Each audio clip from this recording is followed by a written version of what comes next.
O Perfil Opinião está começando agora. O preconceito e exclusão das pessoas trans nas escolas, mercado de trabalho e mesmo no âmbito familiar levam a sérias consequências, inclusive ao alto índice de violência. No Perfil Opinião de hoje, nós conversamos com Viviane Vergueiro, mulher transfeminista, ativista e intelectual pelos direitos trans. Formada em ciências econômicas, ela passa ao mundo das ciências humanas e sociais para estudar e pensar questões ligadas à identidade de gêneros. E agora você vai conferir imagens do ativismo da nossa entrevistada. Menino eu, menino de nós, meninos felizes. Quisera o mundo ter crianças brincantes, meninos que já não somos mais, não somos mais.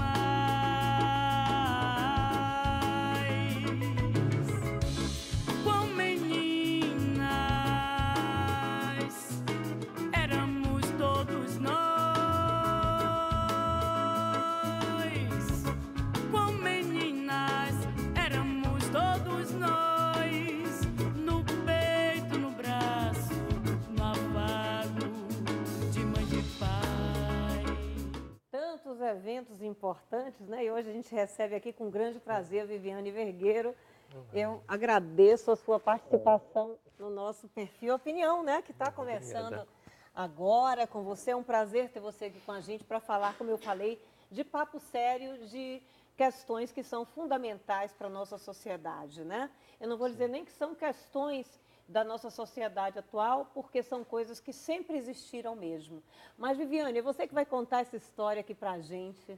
E eu gostaria que você começasse contando um pouco da sua história e como é que você, se é que eu posso dizer isso, porque eu acho que cada um é um ser humano, mas eu vou perguntar a você, como é que você se define? Quem é Viviane Vergueiro? Bom, eu me considero... sou essa pessoa, né, do interior paulista que veio para Salvador há uns 6 anos e, né, que de alguma forma, né, tive uma formação nas classes médias, uma formação privilegiada nesse contexto brasileiro e que a partir de alguns trânsitos pessoais, né, meio que modificou, deu uma certa mudada na perspectiva profissional. No sentido de pensar essas comunidades tão marginalizadas, né? E uma comunidade que de alguma forma eu faço parte, a partir do momento que eu vim para Salvador, em especial, assim, né? De forma mais intensa, que é essa identidade enquanto mulher trans, enquanto uma mulher transfeminista, alguém que tem se afetado, né? E aprendido também com alguns movimentos e lutas sociais. E que, enfim, né, considera que a academia é um espaço possível, a universidade é um espaço possível, mas que historicamente também se coloca numa posição de elitismo, né? Então, pensar nesse lugar como um espaço a partir do qual a gente possa fazer mais diálogos, afetar as pessoas e considerar especificamente, né, que tipo de violências afetam a população trans, travesti, não binária. E como você falou, né, em muitos lugares do mundo a gente tem pessoas que não necessariamente se identificam ou se associam a essas identidades ocidentalizadas de homem e mulher. Isso é uma coisa que a gente ainda tem que entender, né? Sim. Eu confesso que, por exemplo, quando a produção decidiu entrevistar também você, eu disse assim, bem, eu vou ter que estudar mais, porque na realidade a população em geral ainda desconhece muito, né, todas essas comunidades e muitas vezes, inclusive, o linguajar específico, as palavras específicas que se usam. Então, você também me perdoe se eu usar alguma coisa assim inapropriada e quero que você me corrija, porque eu acho que a intenção é que todos nós possamos, de fato, aprender hoje aqui, né? Mas, Viviane, Eu sei que o trabalho que você desenvolveu também na universidade, traz como, de alguma forma, exemplo, quase que uma autobiografia, ou seja, é a partir do seu exemplo e da sua história que você desenvolve toda a sua pesquisa também dentro da universidade, né? O que você pode compartilhar com a gente e que encontra, de alguma forma, uma reciprocidade também em parte da população, que, como a gente viu pelas estatísticas, se é que existe uma estatística real em relação a isso, uma em cada 100 pessoas, né, são transgêneras, né? E esse dado, por exemplo, é uma coisa que ele não sabe exatamente de onde veio. Mas vamos começar, então, pela sua história. O que é que você pode compartilhar com a gente para que a gente veja outras pessoas que estão também nesse lugar e que possam se espelhar e a gente vai contando essa história aqui. Massa. A possibilidade da conversa de hoje é muito bacana, assim, para mim, né? Porque é a possibilidade de a gente compreender, né, que as populações trans, travestis, elas não são homogêneas, não podem ser simplificadas e têm várias trajetórias de vida, né? Enfim, aí a gente vai conversar sobre isso, imagino também, né? Mas as questões de como a população trans travesti é vista a partir de uma ótica de transtorno mental, por exemplo, como isso, de certa maneira, simplifica essas comunidades e muitas vezes constrói estereótipos sobre elas, né? Ou que são da hipersexualização, ou do invisível, no caso dos homens trans, por exemplo, ou do indigno ou incompreensível, no caso das vivências não binárias, né? Então, para mim, assim, né, o processo de pensar nossas trajetórias, de pensar como que eu vim parar em Salvador depois de uma trajetória do interior de São Paulo, me formando em ciências econômicas, trabalhando na área financeira, né, numa empresa de mineração, que foi minha Você trabalhou função. muito tempo dentro Eu dessa trabalhei área como por uns economista? 4, 5 anos, né, na parte de controles internos, auditoria interna, E a partir de que relacionada a essas momento áreas, você né? resolve mudar para Salvador e, né, por quê?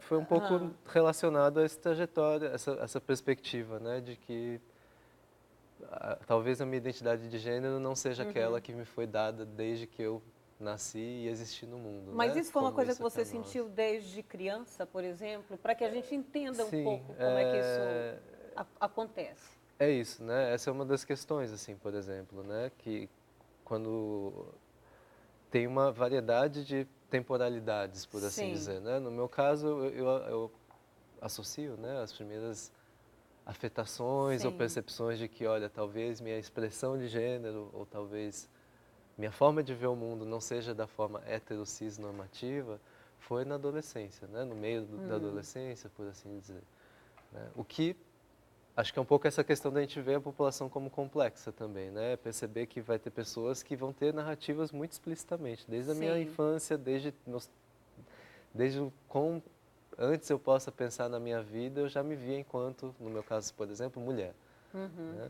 E tem pessoas que aos seus 30, 40, 50 anos de idade também, É que vão se em algum perceber. momento, E nesse sentido, né, que eu acho que é importante a gente fazer o questionamento, né, de modelos biomédicos, modelos das ciências da saúde que tomam como pressuposição de que a pessoa trans tem que ser aquela com uma determinada narrativa, com uma determinada orientação sexual, com uma determinada forma de agir no mundo, porque isso restringe quem de nós pode efetivamente, né, se perceber e vivenciar esse mundo como queira, como se auto-identifique, por exemplo. Mas antes, já que você estava falando em relação à questão do mestrado, nós temos também um VT que se refere a isso. Vamos ver? Bom, bora. Eu fiz a cobertura da defesa da dissertação de mestrado de Viviane. E foi lindo ver aquela sala abarrotada de gente, cheia de pessoas que estavam ali para beber daquela fonte inesgotável de sabedoria. E como sempre que Viviane termina uma fala em uma mesa, é sempre muito aplaudida. Ela foi muito aplaudida em sua dissertação. Não tem como você ouvir Viviane falar e não pensar na injustiça que é uma pessoa com toda essa sabedoria, com todo esse conhecimento, não ter o devido reconhecimento por isso. mas é muito normal, muito corriqueiro. Você vê Viviane terminar uma fala em qualquer mesa que ela esteja e ela ser muito aplaudida. Não tem como você estar diante da presença de Viviane e não ter a plena consciência o quanto esse processo cisnormativo é injusto. Pois é. Ela é maravilhosa. Pois é, um pequeno reconhecimento a gente está dando aqui, Viviane, a você agora nesse momento, né? Ouvindo um pouco a sua história e falando para uma comunidade que necessita desse diálogo, dessa exposição também, né? E eu quero dizer que eu vi o filme que a Deloiar, você também participou, né? Que é o Cores e Flores, né? Paratita, e que é um filme, assim, maravilhoso, adorei, recomendo a todo mundo que possa realmente ver e entender melhor, né, esta questão, né, da comunidade trans e tal. Eu acho que é muito importante, fundamental que a gente veja também.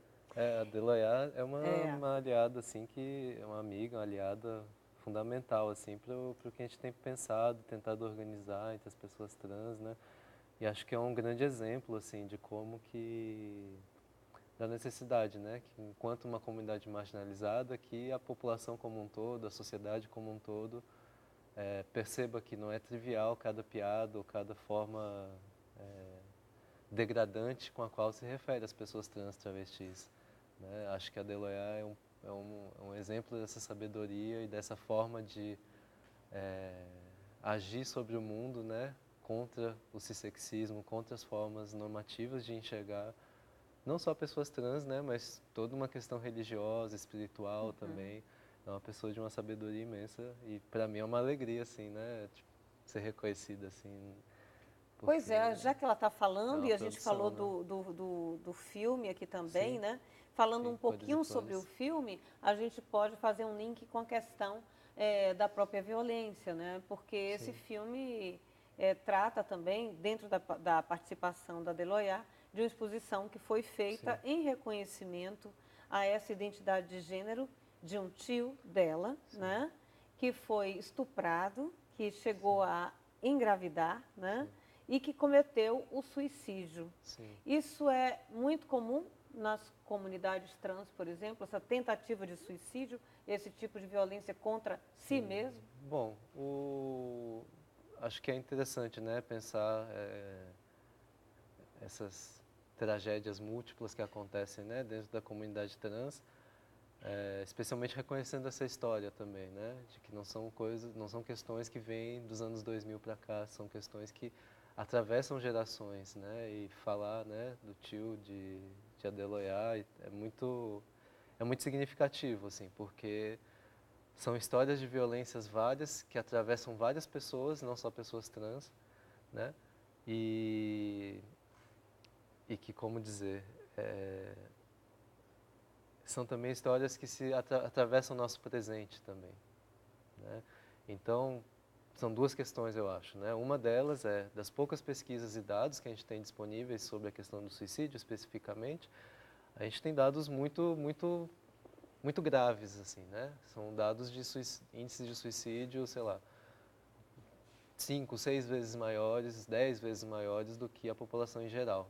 Foi feita uma pesquisa nos Estados Unidos, né, com a população trans, que tinha um número um pouco mais significativo de participantes.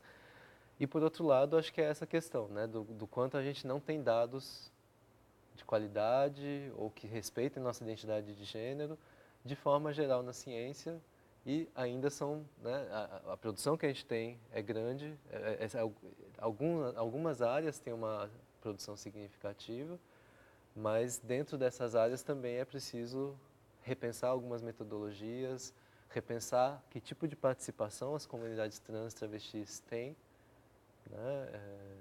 E pensar o quão cisnormativa também a academia, a universidade, os espaços em geral podem ser, mesmo quando possam se dispor a falar sobre essas questões, né? Então, para a gente entender, para ficar claro para a população, quando você diz cisnormativas, o que é que isso significa exatamente? Porque a gente já está entrando dentro de uma linguagem que é muito importante, né? e que grande parte desconhece, né? E que é importante que a gente entenda o que é que você está exatamente falando com isso. Com cisnormativo, eu quero dizer que a gente tem uma sociedade que constrói, seja pela ideia da religião, seja pela ideia da biologia, de uma certa perspectiva da biologia, de que não ser trans é mais saudável, é melhor, é mais próximo do humano do que ser trans, ser travesti. Né? É basicamente a gente partir da pressuposição de que se identificar enquanto uma pessoa trans, se vestir de uma forma que não é vista como adequada para as caixinhas que a gente estava até conversando, né?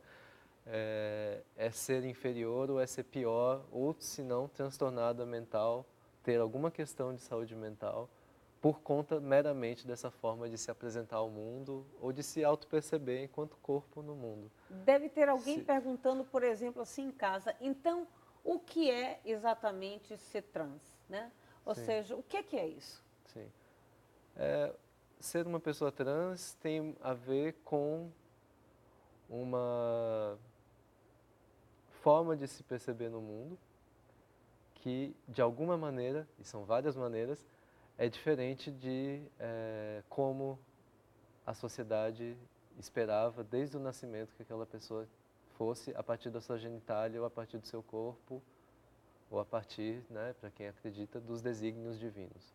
Né? Nesse sentido, as pessoas trans, né, se definiriam pela divergência ou não aceitação, em algum grau, daquela definição enquanto sexo masculino, sexo feminino, homem, mulher, que no momento, até antes do nascimento, foi conferida a cada uma de nós, né? Simplesmente a partir do nosso corpo e não a partir das nossas autopercepções, das nossas formas de ver o mundo. Então, uma pessoa trans, ela se percebe de fato desde determinado momento em que ela passa a pensar sobre si mesmo com, digamos, um gênero diferente daquele que ela nasceu.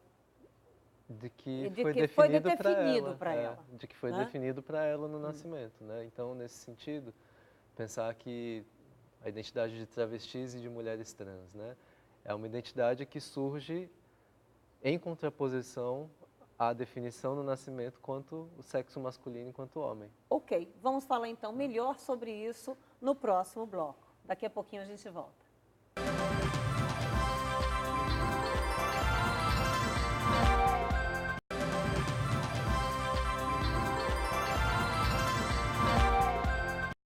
E no Perfil Opinião de hoje, a gente está recebendo aqui uma convidada muito especial, a Viviane Vergueiro, que é transfeminista, ativista, está esclarecendo aqui para a gente muitos temas que, com certeza, grande parte da população desconhece.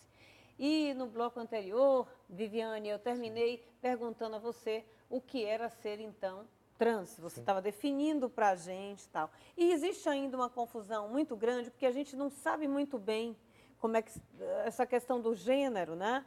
Dizer assim, o que é trans, o que é aí eu já ia dizer errado, tá vendo? Eu ia dizer um travesti. Não é um travesti, é uma travesti. Por que é importante usar esses pronomes corretamente? Sim, é uma questão que surge, né, com a ideia de que a gente legitima e respeita as formas que as pessoas se compreendem no mundo, né? A reivindicação da identidade feminina para as travestis tem a ver com uma luta política muito importante, tem a ver com a movimentação, né, contra uma sociedade que sempre odiou as travestis, no fundo, né, que sempre fez piada delas, né, que sempre as colocou em lugares muito marginalizados de classe, de exclusão, da saúde, da educação e assim por diante. Então, isso também tem a ver com a forma da linguagem que a gente utiliza com essas pessoas, né? E não só para as travestis, mas para homens trans, pessoas não binárias. Tem sido um desafio a gente conseguir encontrar linguagens que possam permitir imaginar um mundo em que a gente exista de maneira mais igual ou de maneira mais justa, por assim dizer. Acho que a palavra justiça é mais importante do que a igualdade em si. Exatamente, justiça mesmo, Sim. né? Mas, assim, para a gente também poder contemplar, digamos, esses gêneros que a gente estava aqui falando, Sim. a gente falou, então, uma travesti, a travesti, Sim. né? E você falou cis, falou de binários, Sim. né? Nem todo mundo sabe o que é. Sim. Vamos falar para as pessoas o que é isso, para ficar mais Claro. claro, então, a entrevista? É só Tá. uma tentativa, assim, Uma né? tentativa. Mas a ideia de nomear as pessoas enquanto pessoas cis, por exemplo, ou de falar que existem pessoas cis e pessoas trans, é justamente para a gente não tomar como dado que a identidade de gênero das pessoas que se veem como homens e nasceram homens, e aquelas pessoas que se veem como nascendo mulheres ou sendo mulheres, né, ou tendo sido determinadas como do sexo feminino e se compreendendo no mundo enquanto mulheres, seja mais natural ou mais normal do que sermos pessoas trans, por exemplo. Né? Então, ser cis não é necessariamente separado, né, de outras questões de classe, de raça, de religiosidades, etc. Mas é uma tentativa da gente propor à sociedade que todas nós temos identidade de gênero. Acontece que para algumas a relação com aquilo que foi definido no nascimento, para nós, não nos contempla de uma forma significativa a ponto de eu rejeitar essa nomeação. Então, quando eu falo de pessoas travestis, as travestis, porque elas, né, na sua trajetória de vida, rejeitaram aquele sexo masculino ao nascer, que foi dito para elas ao nascer, pela família delas, pela sociedade como um todo, e olha, eu sou travesti. Né? Esse é um momento, é uma trajetória que precisa ser visibilizada nesse sentido. A trajetória dos homens trans, por exemplo, é uma rejeição à definição de muitos deles como sexo feminino. Né?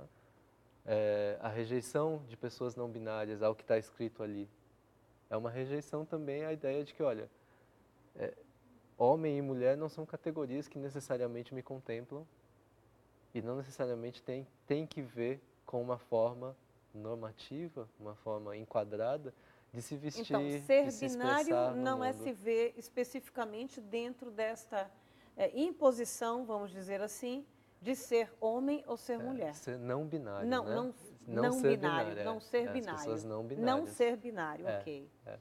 E a gente pode pensar, né, que mesmo dentro das comunidades trans, tem aquelas que estão dentro de uma autopercepção dentro do binário, né?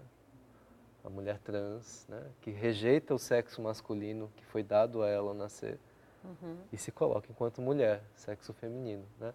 Então, acho que para pensar essas questões entra muito um debate sobre autonomia, que acho que daí a importância de se falar, né, transfeminismo e as articulações entre as lutas feministas históricas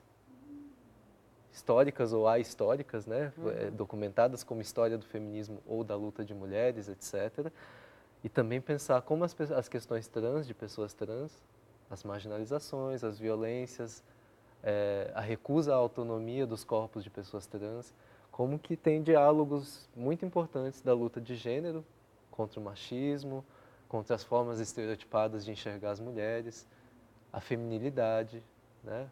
A feminilidade sempre vista como fútil, como menos capaz, menos intelectual, etc. E como que esse bolo todo gera uma variedade muito grande de violências e que aquelas pessoas trans, né, que não tem alguma dissonância em relação àquilo que está nos documentos delas no nascimento, como que tem questões específicas para elas, né? Acho que é um pouco esse o exercício, assim, né? Com Perceber certeza. que a autopercepção das pessoas como homens e mulheres não é natural, é também um processo cultural. Ok, vamos Sim. então ver mais um VT e a gente Eita. volta conversando mais sobre isso também. Mesmo que você é uma pessoa assim que tem muitas contribuições à causa LGBT, notadamente à causa trans, porque quando a gente pensa, por exemplo, em falar sobre despatologização, é o primeiro nome que vem à cabeça. Suas produções, suas reflexões acerca desses temas são muito potentes, muito importantes, Eu te conheci dentro do cenário da militância, dentro do cenário do ativismo, e eu posso dizer tranquilamente que você é uma das minhas referências enquanto ativista, enquanto transfeminista, enquanto mulher, enquanto pessoa, muito coerente com suas ideias. Você se movimenta de modo a trazer visibilidade para a causa, de modo a trazer tudo que é bom, tudo que é interessante para a nossa luta, e a gente não pode deixar de valorizar as pessoas que fazem isso. Quer dizer que é um orgulho te conhecer, é um orgulho ser seu amigo, é um orgulho dividir projetos com você, militar do seu lado. Pois é, o Diego Nascimento, né? Diego Nascimento, Diego uma Nascimento. potência maravilhosa do ativismo, do pensamento trans e tal. Uma alegria vê-lo em vídeo aí, trazendo Pois é, e essas que participa do palavras. filme também, que a Sim. gente se referiu anteriormente, Cores de e forma Flores também. brilhante, de forma tão clara, né? Tão eloquente, tão maravilha, também Não é à adorei a toa que ele é uma participação. potência de Nascimento. Pois é. A gente estava falando, e a gente vira e mexe, a gente está falando essa questão da própria violência, né? Sim. E essa violência, eu falei aqui logo no início do programa, que de alguma forma começa pela rejeição, né? E rejeição social, a rejeição na escola, a rejeição no trabalho, a rejeição no próprio âmbito familiar. Sim. E que muitas vezes impulsiona as pessoas a viverem de forma marginalizada e que favorece um ambiente, inclusive, de mais violência ainda, né? Sim. Queria que você falasse um pouco a respeito disso, porque dentro de todas essas diferenças que existem, ainda existe também uma outra diferença que, no que diz respeito, por exemplo, à própria etnia, classe social. Então, tudo isso ainda vai fazer, ou pode trazer, um sofrimento ainda maior, né? Sim. Então, como é que você pensa a respeito disso? Eu acho que no campo da sexualidade, de identidades de gênero, me parece ser importante um esforço da gente transpor, né, uma percepção só individualizada do que sejam essas violências, né? A gente, no campo do ativismo, até mesmo da academia, muitas vezes, né, a gente pode resvalar numa ideia do fato de, sei lá, a rejeição das pessoas trans no sistema escolar ser associada a pessoas que têm visões ou perspectivas transfóbicas em si, né? E acho que ao mesmo tempo que é importante isso, a gente visibilizar que, olha, tem pessoas que têm projetos de vida ou perspectivas de vida que se contrapõem muito explicitamente à ideia de que haja uma pessoa trans na família dela. Mas ao mesmo tempo me parece importante explicitar as dinâmicas políticas e econômicas em torno disso também, né? E de que as questões trans não estão desatreladas de outras questões sociais, né? Pensar, por exemplo, né, quais são as ligações entre, né, o financiamento cristão a uma agenda antigênero em todo o continente americano, né, vendendo uma ideia de que falar de pessoas trans, que elas existem, já é uma ideologização, por exemplo, né? Todo esse discurso sobre, estão querendo trazer ideologia de gênero para a escola, ou trazer o marxismo, o comunismo para a escola como uma doutrinação. Acho que tem sido importante destacar, né, que essas violências, que a gente destaca muitas vezes como questões individuais, foi lá e matou a travesti na pista, né, na prostituição e tal, elas também fazem parte de projetos de sociedade. Por exemplo, essa agenda antigênero, né, em relação a questões não só trans, mas questão de aborto, questão de debater diversidade de gênero e sexualidade nas escolas, que não quer dizer doutrinar ninguém, quer dizer simplesmente, olha, existe uma variedade de pessoas, nem todas são hétero, nem todas são cis, né? E que é até tímido em relação a um projeto de político que alguém mais à esquerda ou alguém mais com um projeto de transformação social iria querer. Note que simplesmente falar que existimos já pode ser que existimos e podemos ser muitas coisas, não somente vítimas e não somente erros da natureza, como assim colocam muitas perspectivas, né? Já se colocou dessa forma, já se pensou exatamente, e muitos ainda pensam. Exatamente. Né? E somos ainda, né, para muitos profissionais de saúde, ainda vistos dentro da órbita dos transtornos mentais. Então, como é importante ver o tipo de reação que existe a uma mera colocação existimos enquanto pessoas trans. Quanto mais para a gente poder passar para o passo seguinte e denunciar. Não só existimos como pessoas trans, mas na história, vocês, sociedade, né? Sociedades ocidentalizadas, colonizadas, tentaram invisibilizar e apagar, através de genocídios, através de várias formas, essas maneiras desviantes de sexualidade, identidade de gênero, em especial entre comunidades e culturas que se afastavam dos preceitos cristãos, europeus, brancos, etc.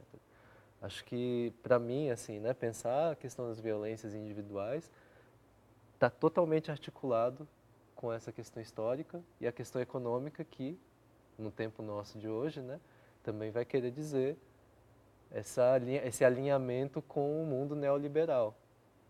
Ou seja, no sentido de que muitas de nós, LGBTs, né, de forma geral, podemos até entrar no mercado formal de trabalho, mas muitas de nós vamos estar em posições precarizadas, terceirizadas, vulneráveis naquele ambiente de trabalho, né, como muitas pessoas, não só trans, né, mas pessoas cis que, por questão de classe, de raça, também Ou enfrentam mesmo de gênero. Ou racismos, mesmo de enfrentam gênero, né? sexismo, questões de gênero e assim por diante, salários desiguais, impossibilidades de acessar determinados postos. Então, é sempre tentar articular o que de nós, pessoas trans, podemos pensar o mundo como um todo. Acho que esse é um esforço importante. Ok, a gente tem então mais um VT, não é isso, meu diretor Igor? Que a gente vai ver então agora também, para que a Ok. gente possa comentar. Vivi tem um trabalho acadêmico muito importante e um ativismo bastante significativo no Brasil e hoje até fora do Brasil. A pesquisa dela, de mestrado, por exemplo, fez uma coisa bastante inovadora no sentido de uma pessoa trans falando sobre o processo de transição. Não é mais uma pessoa cisgênera pesquisando o processo de transição, todas as dificuldades que uma pessoa trans enfrenta na sociedade para pesquisar, para fazer a transição, né? Então, essa é uma contribuição fundamental. E o ativismo dela hoje já se espalha por vários lugares do mundo e com bastante interferência nesse ativismo através do transfeminismo. E hoje fazendo uma tese de doutorado que promete produzir dados muito mais confiáveis sobre a população trans. Por essas e todas as questões e por ser uma pessoa admirável, uma pessoa queridíssima de todos nós, tenho maior admiração pelo trabalho, pela pessoa que ela é e mando aqui meu super beijo. Orientador Leandro Collin, queridão. Pois Massa. é, ele toca Sim. justamente nessa temática, né, Sim. que também foi objeto do seu mestrado, Sim. em relação a esse processo de transição. Sim. Vamos falar um pouquinho sobre isso, que é tão importante, né? A Sim. gente vê pessoas passando por isso e sabe que nem todas as pessoas têm a oportunidade de passar por esse, eu vou usar essa palavra, não sei se é exatamente essa, processo de transição de forma a ter um acompanhamento, por exemplo, médico, seja ele privado ou não, né? Ou seja ele pelo SUS, e até para a gente saber também como é que se comporta o sistema único de saúde em relação à população em geral e principalmente a essa comunidade trans. O que é exatamente a transição? Como se dá a transição? Sim. Bom, acho que é importante pensar, né, quando a gente fala da transição, a gente muitas vezes parte de uma ideia de que a transição parte de um ponto e vai chegar a outro ponto e a um outro ponto final, por assim dizer, né, o pós-transição, por assim dizer. Né? De alguma forma, pensar que são vários processos nesse sentido. E que nem todo mundo entende que para o seu corpo determinada transição é a que ela vai desejar, né? E, enfim, são vários processos que tem aí. Mas, assim, a gente pode pensar que essa dinâmica, né, de olhar para aquele sexo que foi definido no nascimento, olhar para aquela marcação e se entender de outra maneira no mundo, pode dar origem a vontades, a desejos e perspectivas sobre o seu próprio corpo que pode levar você a querer mudá-lo. Né? Então, assim, vamos traduzindo assim para as pessoas. Digamos, uma pessoa que nasce com uma genitália definida como masculina, né? Ou seja, com um pênis, né? E queira, por exemplo, ter uma vagina, ou não ter seios, por exemplo, e mudar, digamos, características fenotípicas como a voz, ou os pelos que nascem, ou a própria distribuição da gordura corporal, esse tipo de coisa, né? Ou seja, como é que isso, em geral, hoje no Brasil é feito? De que forma isso é permitido, né? Dentro, assim, desse processo. E é importante também dizer que nem todo mundo quer fazer dessa forma, né? Exato, Então, é isso, que você são várias está falando, formas, né? São várias formas, né? Eu estou apenas traduzindo um pouco, talvez, para um linguajar mais popular, né? Então, é isso. Então, é o seguinte, nesse bloco já acabou o tempo. Então, a gente vai falar sobre esse assunto, que é importante também, e outros nos quais você tem uma atuação muito forte, né? Como, por exemplo, a despatologização, não é isso? Exato, sim. Dessa identidade, né? De gênero. Mas daqui a pouquinho é bom que vocês ficam aí curiosos, né? No próximo bloco.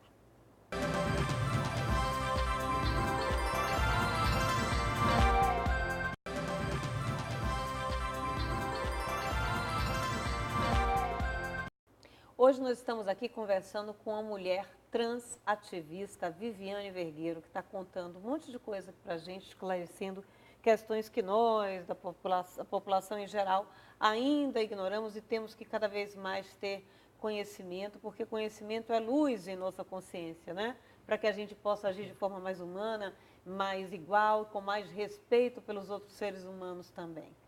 Bem, Viviane, então a gente estava falando a respeito da questão da transição, que é justamente o momento em que as pessoas, me parece, optam, né, pela mudança do ponto de vista físico, né, que possa estar mais adequado à sua percepção de gênero. É isso mesmo? Sim, sim. A gente tende a falar da transição, né, especificamente para pessoas trans, porque são formas de alterar o corpo que não são esperadas das pessoas ditas normais, das pessoas cisgêneras, né? Porque, de alguma forma, muitas de nós alteramos nossos corpos, né? O Brasil é um líder em cirurgias plásticas, por exemplo, né? Não só para pessoas trans, né? Mas particularmente para mulheres cis, né? Mas não só. Então, a transição a gente tende a especificar como aqueles procedimentos, aquelas alterações que têm a ver com essa alteração em relação àquilo que foi determinado no nascimento. Ou seja, as transições do dito, né, das características ditas masculinas, por exemplo, para características vistas como femininas, no caso de mulheres trans, de travestis, né, no caso de homens trans, né, aqueles processos que vão caminhar no sentido de uma masculinização.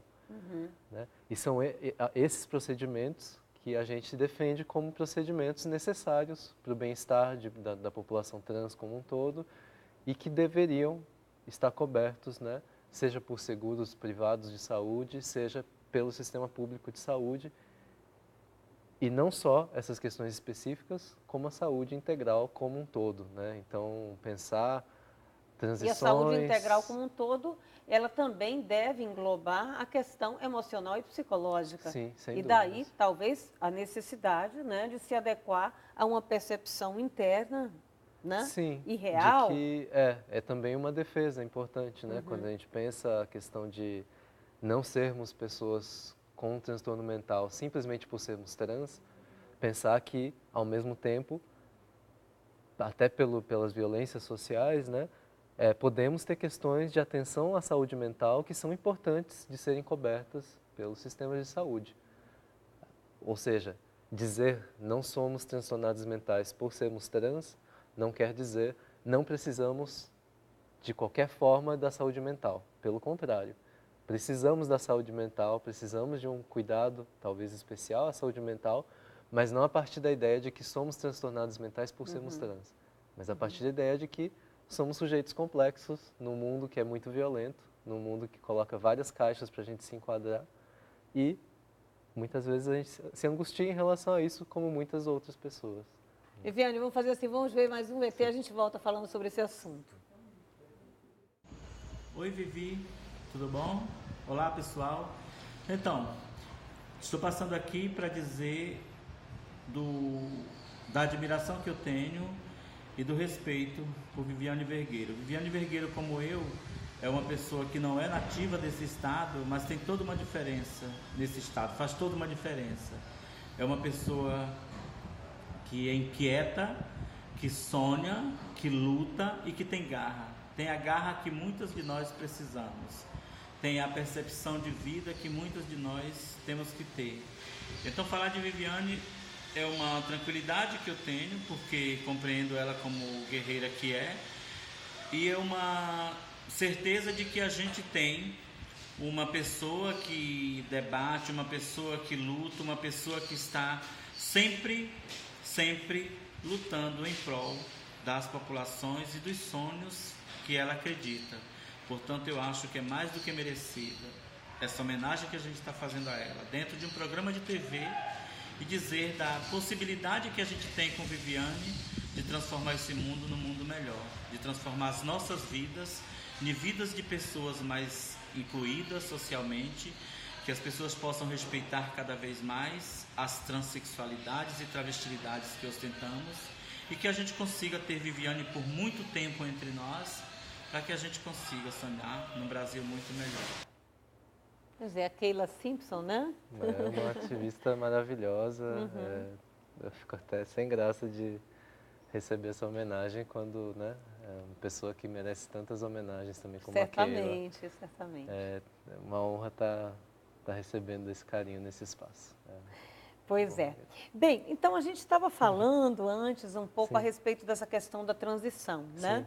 Sim. E dentro da transição eu fiquei assim com uma curiosidade, porque a gente sabe, por exemplo, da utilização de hormônios. Sim. Esses hormônios, queria que você falasse assim para a gente, porque nem todo mundo faz um acompanhamento para a utilização desses hormônios. Claro. E esse é o grande perigo, né? Sim, a gente tem nos processos de transição, uma das tecnologias, né, bastante utilizadas é a utilização de, que a gente chama também de terapias hormonais ou processos de hormonização, e tem várias questões associadas aí, né? O não uso de acompanhamento de uma pessoa endocrinologista, por exemplo, tem um pouco a ver também com as restrições que a gente tem de acesso, né? Seja econômico, né?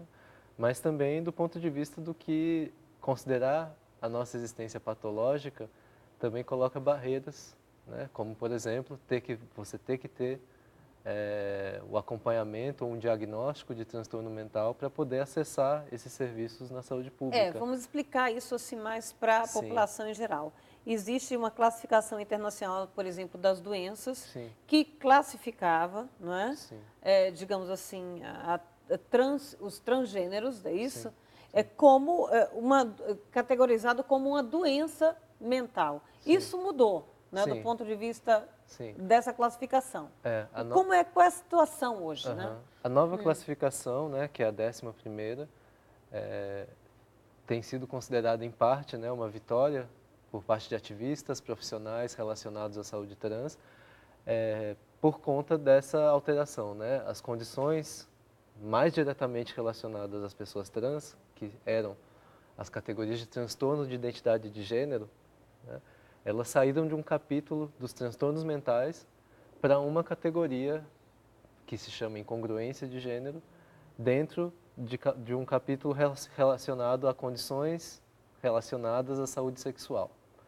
Então, a gente tem a compreensão de que essa mudança no nível internacional, a classificação é da OMS, né, Organização Mundial de Saúde, que ela vai permitir que as comunidades trans, que profissionais relacionados à saúde trans, possam ter uma perspectiva de que precisamos de cuidados específicos de saúde, porém, esses cuidados devem ser pensados enquanto condições humanas da sexualidade, de gênero, mais do que partimos da pressuposição de que temos pessoas normais e pessoas transgêneras, que são esses desvios da normalidade.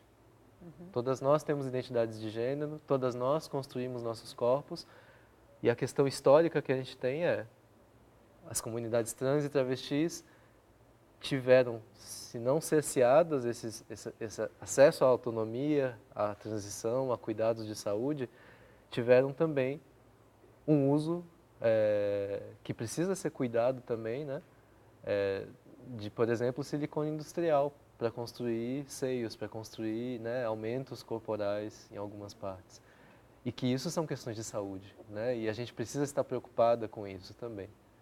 Né? Então, pensar, né, a questão da transição, o que está em jogo na nova classificação de doenças, é a gente também pensar que tipo de saúde a gente tem disponível e precisa ter disponível para as pessoas trans, não só como pessoas trans, mas como pessoas também que têm o direito à saúde. Claro. Agora, especificamente em relação à questão da Sim. transição, algum elemento e alguma tecnologia disponível nesse momento é oferecida gratuitamente? Sim, no sistema de saúde pública brasileiro, né, a gente tem esse modelo de alguns centros específicos e dedicados a pessoas trans, né? Geralmente, alguns deles associados, né, na política histórica, às lutas também pela atenção à saúde de pessoas vivendo com AIDS, né, com HIV/AIDS. Então, nesses centros que são insuficientes, mas que existem, né, são apoiados e são construídos processos de transição, como, por exemplo, os acompanhamentos e as terapias hormonais, algumas modificações corporais, né, não todas que a gente tem disponível em termos de cirurgias plásticas e transições, mas alguns desses procedimentos. E isso também vai variar de acordo com cada centro de atenção à saúde, porque alguns deles têm a perspectiva mais de saúde integral e atenção básica à saúde, enquanto outros são mais dedicados aos procedimentos e às hormonioterapias. A mudança de nome já é garantida, ou seja, é uma coisa que já pode, o que é necessário para que ela ocorra de fato? Essa é uma questão muito associada à despatologização também, né? Porque no nosso contexto brasileiro, nós não tínhamos a possibilidade de alteração de documento a não ser pela via judicial. Então, nós, enquanto pessoas trans, íamos individualmente com uma ação para retificação, para alteração do nome e gênero, né? E nesses processos, nessas ações judiciais, no geral, se pediam documentações relacionadas à patologia, laudos de psicólogos, relatórios de psiquiatras, a comprovação de que você está passando por um processo de transição. E nesse ano, né, a gente teve uma decisão via judiciário, não foi via legislativa, né, dessa possibilidade de alteração dos documentos por via administrativa. Ou seja, sem que eu precise abrir uma ação judicial, mas sim simplesmente ir a um cartório e solicitar essa alteração de documentos, atualmente sem a requisição de laudos psicológicos, psiquiátricos ou outros. Ok. Mas, assim, o movimento social, né, aproveitando que a Keila apareceu, até a ANTRA, tem denunciado que em alguns cartórios isso não tem acontecido. Né? Esse respeito à autoidentificação não tem acontecido e alguns deles têm, inclusive, exigido documentação que não deveriam exigir, de acordo com o que foi determinado pelo STF. Uma coisa que provoca também uma inquietação muito grande social em relação à infância. Sim, o que é que você tem a dizer sobre isso, Viviane? Essa é uma outra questão que tem emergido com muita força nos últimos tempos, né? E a questão da despatologização também tem uma relação muito próxima com a questão da infância, né? A infância é um período da vida no qual não se demandam cuidados de modificação corporal, né? Uma fase onde a puberdade, por definição, não se iniciou. Então, a gente entende que a grande luta é para que as pessoas possam vivenciar suas infâncias com a liberdade de, seja terem uma vivência normativa de gênero, sejam vivências de compreender os gêneros que estão disponíveis, as possibilidades de vida que estão disponíveis para todas as pessoas, e não sejam sujeitas a, por exemplo, né, tratamentos forçados no campo da saúde mental, por exemplo, por serem diferentes da norma social. Ou seja, não só defender aquelas pessoas que desde a infância se percebam diferente daquilo que foi determinado no nascimento no documento, mas também aquelas pessoas que simplesmente queiram se vestir de formas que não são vistas como convencionais e que isso não cause a elas violência desde a família, como a gente, né, mencionou aqui. Falando sobre isso, né? Até passar pelo sistema educacional, pelo sistema de saúde e outros espaços. Então, a questão da infância é muito importante porque é uma fase muito delicada em que a pessoa está se compreendendo no mundo e a gente tem formas muito violentas enquanto sociedade para lidar com isso. É preciso enfrentar. Ok, Viviane, a gente está encerrando assim o programa, né? Queria que você deixasse uma mensagem aí para as pessoas em geral, né? Para a nossa sociedade em relação a essa luta que você e tantas outras pessoas estão à frente, né? Empreendendo. Bacana. Então, deixa aí sua mensagem. Tá, bom, agradecer, né, pela oportunidade dessa conversa. Mandar um abraço para todas as pessoas com quem, né, a gente tem tentado pensar outros mundos. Fiquei muito feliz de ter visto as pessoas que eu admiro tanto, Keila, Diego, Adeloyar e todo mundo, né? E pensar que a gente está tentando construir outras possibilidades de imaginar os mundos, né? Acho que a gente precisa se situar não somente como esse tópico de curiosidade enquanto pessoas trans, mas como sujeitos políticos. E assim, nesse sentido, né, que a gente considere também que a gente precisa de uma alteração muito radical nas políticas institucionais ou não. Né? E para mim, por exemplo, enquanto pessoa trans, tem sido muito inspirador ver tantas candidaturas LGBT, né, nesse período eleitoral, tantas pessoas trans enfrentando esse espaço público, que é um espaço que muitas vezes não quis ver esses corpos, ou sempre quis ridicularizar esses corpos, que a gente possa estar presente enquanto sujeitos políticos complexos. Né? Eu, não mais associado à universidade, mas todas nós enquanto sujeitos no mundo, assim, né? E que a gente tem essa função política também de pensar quais são os nossos lugares, o que a gente pode, né? Como que a gente pode fazer com que outras comunidades, outras formas de experienciar o mundo possam existir também. Eu acho que essa mensagem da imaginação do político, para mim, tem sido muito inspiradora em outras pessoas, nas lutas pelo aborto que tem acontecido, né? Pela legalização do aborto que tem acontecido na América Latina. E a gente precisa se compreender nessas lutas com mais empatia, com a percepção de que nossas lutas talvez não estejam tão distantes assim e que a gente tenha pontos em comum de contato, porque tem economias muito fortes, né? Tem recursos econômicos muito fortes investidos em controlar alguns corpos, em eugenizar o tipo de sociedade que a gente possa viver, ou seja permitido a nós viver, e a gente precisa pensar em estratégias coletivas, né? Fragmentar a gente em pequenos compartimentos de identidade tem sua potência, mas também encontra alguns limites. A gente precisa chacoalhar um pouco essas fronteiras, acredito eu. E acho que esse programa também permite, né, sei lá, a partir um pouco da minha trajetória, assim, espero, né, que a gente consiga construir outros laços de empatia, de afeto e percepção de que as pessoas trans também somos complexas e somos políticas também. Ok. Viviane, eu agradeço demais a sua participação. Foi um prazer ter você aqui, né, trazendo tantos esclarecimentos e que pode, de fato, auxiliar a tantas pessoas, né? Grata por todo o conhecimento que você nos trouxe e por nos lembrar mais uma vez de que o mais importante é o respeito por todos os seres humanos, dentro da sua diversidade, porque somos, de fato, todos únicos. Grata. Muito obrigado, Dani.